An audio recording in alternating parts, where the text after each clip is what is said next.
바닷가에 한 사람이 서 있습니다. 그 사람의 이름은 베드로입니다. 그런데 이 베드로는 우리가 기억했던 이 담대했던 베드로와 조금 달랐습니다. 주는 그리스도시요 살아계신 하나님의 아들입니다 라고 했던 그 베드로, 다 주님을 버릴지라도 나는 결코 버리지 않겠습니다 라고 장담했던 그 베드로, 그 베드로가 지금은 무너진 마음 가운데 바닷가에 서 있는 겁니다. 베드로는 예수님을 사랑했습니다. 그 고백이 진실되었고 거짓이 아니었습니다. 그러나 문제는 그 사랑이 두려움 앞에서 흔들렸더라 하는 겁니다. 예수님이 붙잡히시던 밤, 베드로는 멀찍이 예수님을 따라갔습니다. 도망치기는 싫었지만 그런다고 가까이 가기에는 사람들의 시선과 비판이 너무나 두려웠습니다. 그 마음 안에 사랑은 있었지만 두려움도 컸었던 것이죠. 대제사장의 뜰에는 사람들이 불을 피워놓고 모여 있었고 베드로는 그 곁에 앉아 있었습니다. 몸은 불 가까이에 있었지만 마음은 불안으로 얼어붙은 상태였습니다. 그때 한 여종이 이 베드로를 알아보고 말을 하는 겁니다.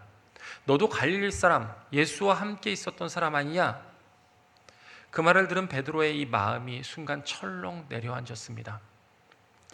그리고 주님을 위해 죽겠다던 그 베드로의 입술로 이렇게 말을 합니다.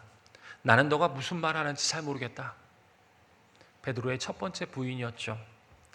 조금 뒤 또 다른 사람이 말을 걸어옵니다. 이 사람은 나사렛 예수와 함께 있었던 사람이다. 베드로는 다시 말합니다. 나는 진실코 그 사람을 알지 못합니다. 베드로가 한 두 번째 부인입니다. 얼마 후 곁에 있던 또 다른 사람이 말을 걸어옵니다. 너는 진실로 그 도당이라. 너의 말소리가 그걸 드러내지 않느냐? 그러자 베드로는 더 강하고 저주하며 맹세하며 말을 합니다. 나는 결코 그 사람을 알지 못합니다. 베드로가 한 세 번째 부인입니다. 그리고 바로 그때 닭이 울었습니다. 그리고 그 순간을 누가복음은 이렇게 기억하고 있습니다. 주께서 돌이켜 베드로를 보시니. 예수님이 베드로를 바라봅니다. 베드로가 눈을 마주치지 못하고 그 시선을 느끼고 있는 것이죠. 예수님이 베드로를 노려보신 게 아닙니다. 말없이 책망하신 것도 아닙니다. 그러나 그 시선 앞에서 베드로는 고개를 들어서 예수님을 볼 수 없었습니다. 나는 다를 줄 알았는데, 나는 끝까지 주님 편에 설 줄 알았는데, 나는 누구보다도 주님을 사랑한다고 생각했는데 결국 나도 다를 바가 없었구나. 베드로는 두려움 앞에서 무너져버린 자기 자신을 보게 된 겁니다. 사랑한다고 말을 하고 있지만 결정적인 순간에 주님을 모른다고 해버린 자기 자신을 보게 된 겁니다. 이 사실을 깨달은 베드로는 밖에 나가서 심히 통곡했습니다. 그리고 이것이 베드로의 실패로 기록되며 무너져버린 이유가 됐던 것입니다. 오늘 말씀은 이렇게 실패한 베드로에게 부활하신 예수님께서 찾아오시면서 시작이 됩니다. 예수님은 주님을 모른다고 부인한 베드로를 외면하지 않으셨습니다. 도망친 베드로를 포기하지도 않으셨습니다. 디베랴 바닷가, 베드로가 처음 부름을 받았던 그 자리로 예수님은 다시 찾아오셨습니다. 그리고 예수님께서 베드로에게 물으십니다. 요한의 아들 시몬아, 너가 나를 사랑하느냐? 예수님은 왜 나를 부인했느냐고 묻지 않으셨습니다. 앞으로 절대 실패하지 않을 자신이 있냐고도 말씀하신 것이 아닙니다. 예수님은 오직 하나만 물으셨어요. 너가 나를 사랑하느냐? 이 질문은 베드로를 책망하는 질문도 아니었고요, 무너뜨리는 질문도 아니었습니다. 도리어 이 질문은 실패한 베드로 안에 아직 남아있는 그 사랑을 다시 불러내는 질문이었습니다. 여러분, 교사의 사명도 여기서 시작이 됩니다. 교사는 완벽해서 교사가 되는 게 아닙니다. 한 번도 흔들리지 않아서 교사가 되는 것도 아닙니다. 그저 주님을 사랑하기 때문에 교사인 것입니다. 주님을 사랑하기 때문에 맡겨진 영혼 앞에 서 있는 것입니다. 오늘 주님은 우리에게도 같은 질문을 하고 계십니다. 너가 나를 사랑하느냐? 여러분이 예수님께 이 질문을 받았다고 한다면 여러분은 뭐라고 대답하시겠습니까? 주님을 사랑한다고 고백하는 것 정말 귀한 일 맞습니다. 그러나 주님을 사랑한다고 해서 사명의 자리가 늘 쉬운 자리가 되는 건 아닙니다. 주님을 사랑한다고 해서 맡겨진 영혼을 돌보는 일이 저절로 되는 것은 아니지 않습니까? 교회 학교 교사의 자리가 그렇습니다. 처음 교사를 시작할 때는 마음의 기대를 갖고 시작을 합니다. 아이들과 함께하고 싶은 생각, 다음 세대를 위한 기도, 아이들과 함께 믿음으로 세워나갈 그럴 마음으로 시작을 하는 거죠. 그런데 막상 교사의 자리에 들어서면 이게 생각보다 쉽지 않습니다. 토요일 밤이 되면 마음이 분주해지고 바빠집니다. 공과를 준비해야 되고 아이들에게 연락도 해야 되고 혹시 내일 결석하는 아이는 없는지 살펴봐야 합니다. 주일 아침에는 다른 사람들보다 조금 더 일찍 나와야 됩니다. 피곤한 몸을 이끌고 교회에 와서 교실을 정리하고 아이들을 맞이하고 예배를 준비하는 거죠. 그런데 이런 분주함이 있는 내 모습에도 불구하고 아이들은 내 맘 같지 않습니다. 정성껏 준비했는데 잘 듣지 않을 때가 있습니다. 예배 시간에 집중하지 못하고 장난칠 때도 있습니다. 몇 번을 권면해도 쉽게 달라지지 않을 때가 있습니다. 어떤 선생님은 그렇게 얘기를 하시더라고요. 카톡을 전달하고 답을 받는 것만으로도 기쁩니다. 그만큼 카톡을 읽었는데도 불구하고 답이 없더라는 이야기가 있죠. 어떤 아이는 마음을 열지 않고 어떤 아이는 한참 잘 나오다가 어느 날부터 보이지 않습니다. 그럴 때 교사의 마음은 어떻겠습니까? 정말 내가 잘하고 있는 걸까? 이렇게 해도 아이들이 변하지 않는데 내가 정말 뭘 잘못하고 있는 건 아닐까? 내가 내 자리가 맞는 것일까? 그런데 이보다 더 힘든 것은 이 교사의 수고라고 하는 것은 눈에 잘 보이지도 않는다라는 거예요. 아이의 이름을 기억하는 수고, 아이의 표정을 살피는 수고, 결석한 아이들에게 연락하는 수고, 상처받은 아이를 마음에 품는 수고, 집에 돌아가서도 그 아이를 위해서 기도하는 수고. 이런 수고는 사람들 눈에 잘 띄지 않습니다. 그래서 때로는 서운할 때도 있습니다. 아무도 알아주지 않는 것 같고 열매도 금방 보이지 않고 나만 애쓰는 것 같은 그런 마음이 들 때가 있습니다. 그리고 이런 상황이 계속되면 지치기도 합니다. 교사도 사람이기 때문에 마음이 상하기도 하고요. 때로는 교사를 내려놓고 싶을 때도 많습니다. 그럴 때 그 마음 참 쉽지 않습니다. 어쩌면 교사를 해보지 못한 사람은 공감하기 어려운 마음이다라고 생각할 수도 있습니다. 하지만 여러분, 사실 이러한 마음은 우리 주변에서도 계속 일어나고 있고 느끼고 있는 마음입니다. 믿는 부모로서 자녀를 믿음으로 키우고 싶은데 자녀가 내 마음처럼 따라오지 않을 때, 예배를 소중히 여기고 싶고 말씀 안에서 잘하게 하고 싶은데 세상의 재미와 친구의 관계 그리고 학업의 무게가 자녀의 마음을 붙잡고 있어서 그의 마음의 변화가 어려울 때, 할머니 할아버지의 마음도 그렇죠.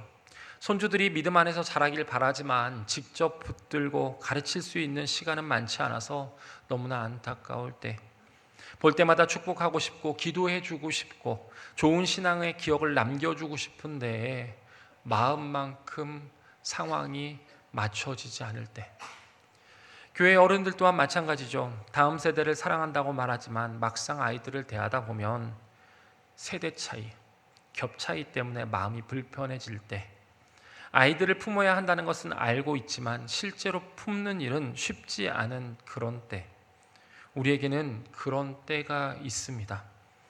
그래서 그런지 때로는 이해보다 지적이 먼저 나오기도 하고요. 때로는 축복보다 불평이 먼저 나오기도 합니다. 이런 의미에서 이 다음 세대를 돌보는 사명이라고 하는 것은 사실 교회 학교 교사만의 사명은 아닌 것 같습니다. 몇 사람만의 그 사명이라고 하는 것이 아니라 이것은 주님을 사랑하는 모든 성도가 함께 풀어야 될 믿음의 문제다라고 말하고 싶습니다. 우리는 때때로는 사명을 너무 쉽게 나누어서 생각할 때가 많습니다. 교회 학교? 그래, 교회 학교는 교사들이 알아서 하겠지. 아이들, 부모님들이 책임져야지. 다음 세대 사역, 담당 부서장이 알아서 해야 될 일 아니야? 그러나 예수님은 베드로에게 말씀하실 때 분명하게 말씀하십니다.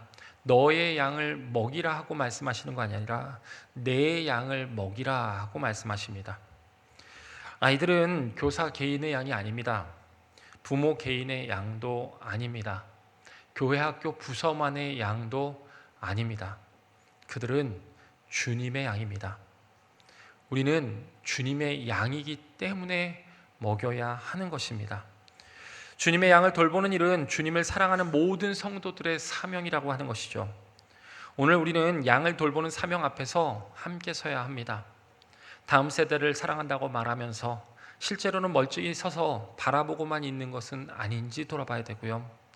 아이들은 귀하다고 말하면서 정작 그들을 위해서 기도하는 일에 함께하고 있는 것은 정말 맞는지 돌아보고 있어야 합니다. 교사들을 격려한다고 생각하면서도 그들의 수고를 당연하게 여기고만 있는 것은 아닌지 한 번 더 생각해 볼 필요가 있더라 하는 겁니다. 주님의 양을 돌보는 자리, 결코 쉬운 자리는 아닙니다. 믿음으로 자녀를 키우는 자리가 쉽지 않은 것처럼, 손주를 위해서 기도하는 자리가 쉽지 않은 것처럼 교사의 자리는 결코 쉬운 자리가 아닙니다. 그리고 다음 세대를 품는 교회의 어른으로 살아가는 것 또한 그렇게 쉬운 자리는 아닙니다. 그렇기 때문에 우리는 다시 주님이 우리에게 해주신 질문 앞으로 돌아가야 됩니다. 너가 나를 사랑하느냐? 너가 진정 나를 사랑하느냐? 주님은 이 질문을 통해 우리의 감정만 확인하는 게 아닙니다. 주님은 우리의 사랑이 어디로 흘러가야 하는지를 묻고 계시는 겁니다. 주님을 사랑한다면 주님이 사랑하시는 영혼에 대해서 다시 한번 생각해 봤으면 좋겠어. 정말 주님을 사랑한다면 주님이 맡기신 다음 세대를 남의 일처럼 생각하지 않았으면 좋겠어 하시는 겁니다. 그렇게 우리는 주님의 물음에 스스로 물어볼 수 있어야 합니다. 주님, 제가 정말 주님을 사랑한다면 누구를 돌봐야 하는 것입니까? 우리 교회가 정말 주님을 사랑한다면 다음 세대를 어떻게 품어야 하겠습니까? 교사만이 아니라 모든 성도가 어떻게 하면 주님의 양을 생각하는 교회가 될 수 있겠습니까? 예수님께서는 이 질문에 대해서 이렇게 답을 해주셨습니다. 내 어린 양을 먹이라. 내 양을 치라. 내 양을 먹이라. 예수님은 베드로에게 너가 나를 사랑하느냐라고 3번을 물으셨습니다. 그리고 베드로가 주님, 제가 주님을 사랑합니다 라고 대답할 때마다 예수님은 같은 방향의 말씀을 주셨습니다. 예수님의 대답은 베드로의 사랑을 단순한 감정으로 확인하는 데서 끝나지 않았습니다. 예수님은 사랑을 사명으로 연결하셨어요. 쉽게 말하면 너가 나를 사랑한다면 내가 사랑하는 양을 돌봤으면 좋겠구나. 너가 나를 사랑한다면 양을 돌보는 일을 해라. 그것을 네가 감당했으면 좋겠구나. 이렇게 말을 하고 있는 것입니다. 이 사명의 말씀은 신학적으로 3가지의 교육적 형태를 지니고 있습니다. 첫째는 먹이라 하는 겁니다. 예수님께서 말씀하신 어린 양은 약합니다. 스스로 먹이를 찾는 힘도 부족하고 길을 분별하는 능력도 부족합니다. 그래서 때로는 쉽게 넘어지고 때로는 쉽게 두려워하고 때로는 쉽게 길을 잃어버립니다. 그래서 어린 양에게 가장 필요한 것은 먹이는 사람이죠. 믿음이 자라나는 과정에 있는 교회, 학교, 아이들을 먹이는 것이고 새롭게 신앙을 시작하는 이 사람들을, 새로운 공동체들을 먹이라 하는 것입니다. 무엇을 먹여야 되겠습니까? 말씀을 먹이는 겁니다. 복음을 먹이는 거예요. 예배가 왜 중요한지, 기도가 왜 필요한지, 하나님을 믿는 삶이 무엇인지 먹이는 것입니다. 세상의 말은 너무나 빠르게 들어오는데 하나님의 말씀은 너무 쉽게 밀려나는 게 세상입니다. 그래서 누군가는 이 세상 가운데 하나님의 말씀을 먹여야 되는 겁니다. 누군가는 하나님이 누구신지 들려줘야 되고 누군가는 마음의 복음의 씨앗을 심겨줘야 하는 것입니다.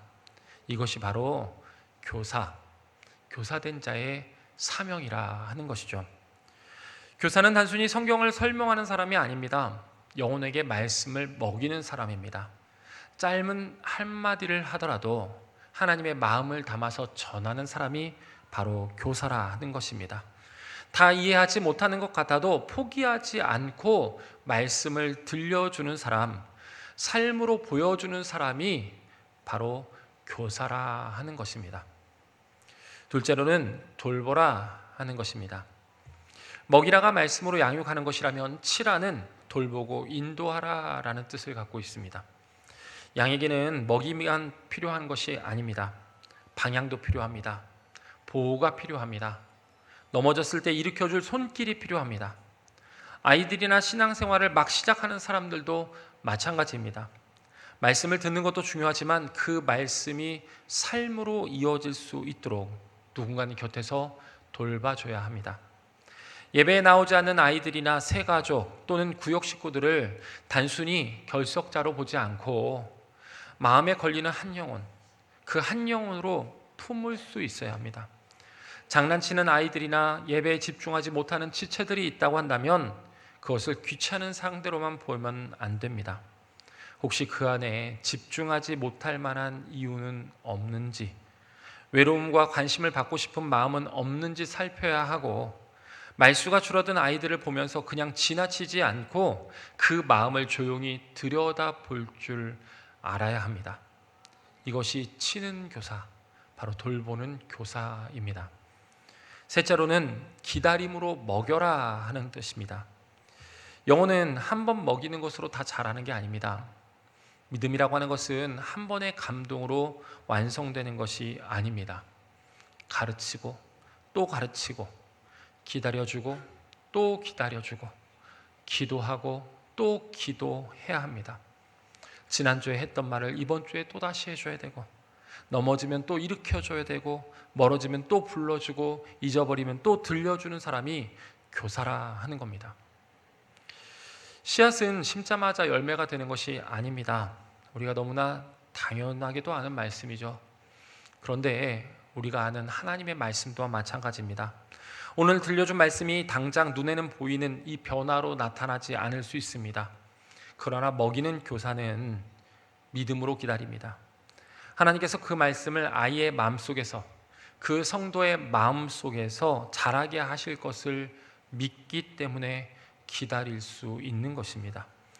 예수님께서 나를 기다려 주시고 먹이셔서 이 자리로 보내신 것처럼 나 또한 기다림으로 먹여라 하는 것입니다. 예수님은 내 양을 먹이라, 치라, 기다려라 하고 말씀하십니다. 이 명령에 따라 주님의 양을 맡은 사람이 교사라는 거죠. 그렇게 아이들을 이 성도의 소유물로 여겨서는 안 됩니다. 교사의 소유도 아니고 부모의 소유도 아니고 교회의 소유도 아닙니다. 이들은 주님의 양이에요. 예수님께서 피로 사신 영혼이고 예수님께서 사랑하시는 다음 세대입니다. 그러므로 교사인 우리는 아이들을 내 기준으로만 보면 안 됩니다. 저 아이는 말 잘 듣는 아이, 쟤는 집중 못하는 아이, 쟤는 손 많이 가는 아이, 쟤는 예배에 자주 빠지는 아이, 이렇게 보면 교사가 먼저 지칩니다. 그러나 예수님의 눈으로 보면 다릅니다. 저 아이는 주님의 양, 저 아이는 예수님이 사랑하시는 영혼, 저 아이는 하나님의 나라에 사람으로 살아가야 될 하나님의 백성, 이렇게 감당해야 할 대상이 아니라 주님께서 나와 함께 살아가라고 맡기신 영혼이라고 생각해야 되는 것이다 하는 겁니다. 사랑은 대상을 바꾸기 전에 먼저 시선을 바꾸어야 한다라는 말이 있습니다. 여러분, 사랑하면 보는 눈이 달라집니다. 사랑하면 문제처럼 보이던 사람이 귀한 영혼으로 보이고, 귀찮게 느껴졌던 사람이 나에게 사명처럼 맡겨진 영혼으로 보입니다. 멀리 있던 사람이 내 기도의 자리 안으로 들어올 수 있게 되는 겁니다. 예수님께서 베드로에게 내 양을 먹이라고 하신 말씀도 결국은 시선을 변화해라 라는 말씀입니다. 베드로야, 이제 너의 실패만 보지 말고 내 양을 봤으면 좋겠구나. 베드로야, 이제 너의 상처에만 붙들어 있지 말고 내가 맡기는 영혼을 봤으면 좋겠구나. 베드로야, 너가 나를 사랑한다면 내가 사랑하는 그 사람들을 너가 봐줬으면 좋겠구나. 이것이 교사가, 우리가 가져야 하는 시선의 변화라는 것입니다. 교사는 주님의 눈으로 보는 사람입니다. 예배 시간에 집중 못하는 그 아이를 바라보면서 복음을 한 번 더 먹여주려고 하고, 자주 결석하는 아이를 보면서 한 번 더 기도해 주려고 하고, 나에게 있어서 관심 밖에 그 아이를 보면서 주님의 사랑으로 한 번 더 품어주려고 하는 사람이 교사입니다. 물론 교사가 쉽다고 말할 수는 없습니다. 돌봄은 마음만으로는 되는 일이 아니기 때문이죠. 때로는 시간이 필요하고, 때로는 인내가 필요하고, 때로는 반복이 필요합니다. 기대하는 만큼 열매가 보이지 않을 때도 견뎌야 돼요. 포기하지 않는 마음이 그 안에 굳건하게 서 있어야 되는 거죠. 내 양이 아니라 주님의 양이기 때문입니다. 그래서 내 마음에 들 때만 돌보는 것이 아니라 주님이 맡기셨기 때문에 돌보는 것입니다. 우리는 주님이 맡기신 그 양을 돌보기 위해서 우리의 삶 속에서 이렇게 세 가지를 한번 지켜나가고자 합니다. 첫째는 아이의 이름을 불러주는 교사가 되셨으면 좋겠습니다.